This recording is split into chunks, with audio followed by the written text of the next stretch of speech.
Qui avait la parole? Monsieur Patrice Voulard. Attendez, on le votera après. D'accord. Monsieur le Président, Monsieur le Vice-président Fournier, permettez-moi un petit trait d'humour en préambule. Je constate avec plaisir que l'exécutif s'améliore quant au délai de réponse apporté aux avis pour lesquels notre collectivité est sollicitée. Nous ne pouvons que regretter qu'il n'en fut pas de même pour l'avis sur le plan régional de santé. Vous nous proposez d'émettre un avis réservé sur ce nouveau plan de protection de l'atmosphère de la vallée de l'Arve. Soit, nous vous suivrons, tant il est vrai que si la région affiche des ambitions dans ce domaine, l'État, lui, ne joue pas son rôle, notamment au niveau des engagements financiers qui ne sont clairement pas à la hauteur des enjeux de santé publique propres à ce territoire.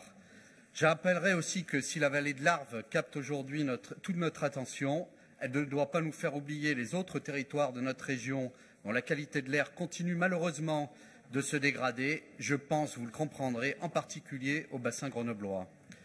Concernant le soutien au déploiement des véhicules hydrogène dans la vallée, force est de constater que leur nombre reste aujourd'hui très modeste.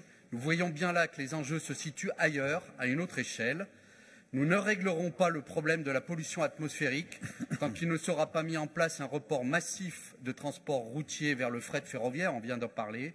Au lieu de cela, les poids lourds de 44 tonnes continuent de circuler librement dans la vallée et sans même être taxés.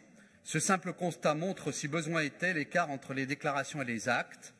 Juste un mot concernant l'habitat. Les conditions pour bénéficier aujourd'hui des subventions de l'ADEME ne prennent pas en compte la réalité des types d'habitats de montagne. La région pourrait sans doute peser utilement pour que celle-ci adapte ses dispositifs dans ce domaine.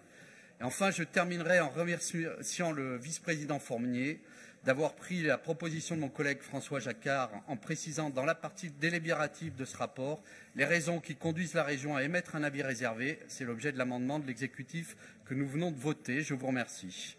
Très bien, merci.